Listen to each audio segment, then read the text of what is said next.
Surveyors. My name is Laura, and I work on the Partnering with Parents project.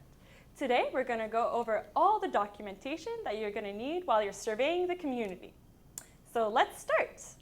So always carry 4 documents with you: consent forms, example of scale, surveys, and instructions for surveyors. So let's go through them one by one. First, the consent form. So this is what the consent form looks like. Basically, it's to make sure that everybody that fills out a survey agrees to fill it out. You might think, obviously, they agree if they fill out the survey. You're right, but we still need it for administrative purposes for our university. So what you're going to do is write the community member's name on the first line. Then the community member is going to sign it and date it. And then on the third line, you're going to sign it because you're the researcher. So always remember that it's very important for everybody who fills out a survey to sign the consent form. And the consent form is also anonymous, so you need to put it in a different envelope than you will put it in the survey, because we don't want surveys and consent forms to be together to be able to identify anybody who's writing out the survey. So that's it for the consent form. Next, the example of scale. So if the community member is not necessarily familiar with our surveying method, just go over the example of scale with them. And we'll talk more about that later. Okay, so next is the survey. This is what the survey looks like, the front cover. And the back cover looks like this. Everybody that's on the research team, his name is here.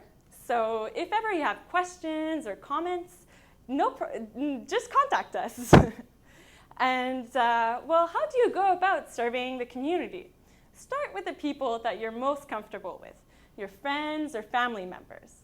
It just so happens that my good friend Diana is on her way to fill one out. Here she is. Hi, Laura. Hi, Diana. Long time no see. Yeah, how are you? I'm great. Good.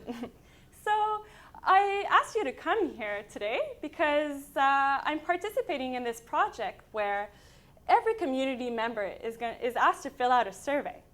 Would you like to fill one out? Sure. What is it about? It's about education. We want to know what everybody in the community thinks about education, what their hopes and dreams are, and we also want to make the school experience better for everyone. That sounds really interesting, but are you telling me that everybody's going to fill the questionnaire? Yes, we want 100% of the community to fill out the survey. We think that everybody's opinion is important about this subject. We want everybody's voice to be heard and considered because it's important for us. That sounds fantastic. I really want my voice to be heard. Great, well, let's begin. First, can you sign this consent form for me? Yeah. It's just to make sure that you agree to fill out the survey. So just sign on, write your name on the first line and then sign the second line and date it. Okay. There you go. Thanks. Now I get to sign it because I'm a researcher. Oh. I know. So I'm going to put the consent form in an envelope because the survey is completely anonymous. So we'll never know what your answers are particularly. We just, so yeah, all the consent forms are going in this envelope, and then the surveys where your name isn't written on is going to be in a different folder. That's good. Great. Okay.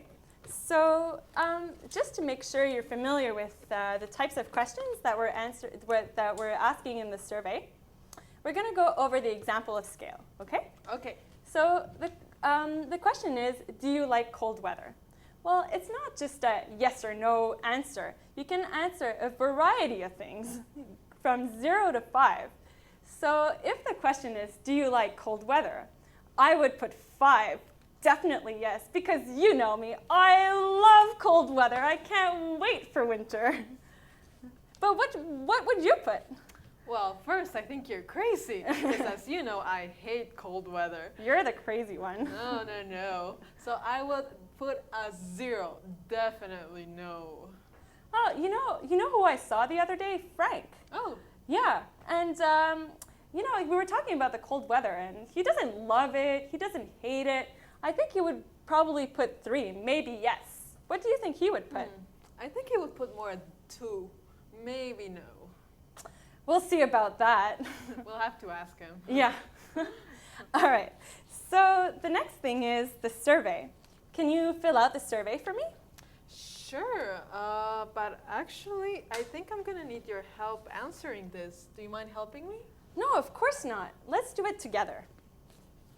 So let's go through the questions together, and I'll read them to you, and then just give me your answer, okay? Okay. So the first question is, are you male or female? Female. Great. I speak Inuktitut. Not at all, very poorly, poorly, okay, quite well, very well. Okay. All right.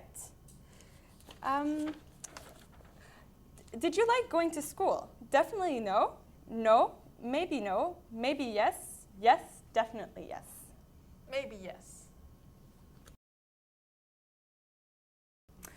Well, thank you so much, Diana. It was great to see you. No problem. See you again. Yes, I'll keep you updated about the project. Yes, please do. Bye. Okay, see you at the co-op. Bye. Yeah, bye.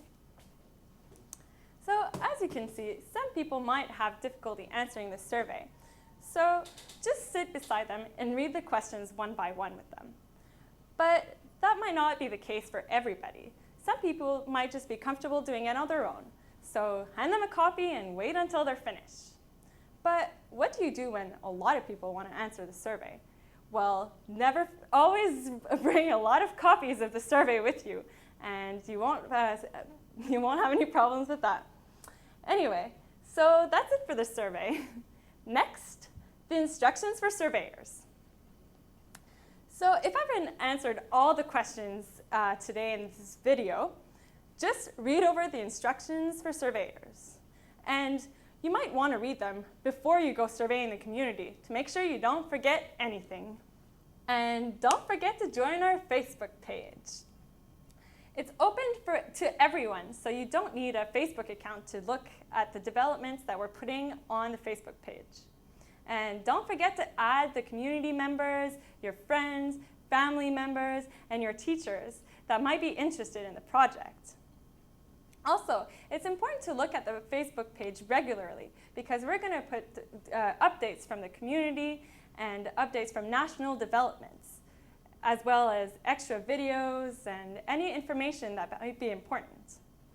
And also, the Facebook page is important because we want to know what you're going through, what your opinions are about the project. You're our eyes and ears in the community.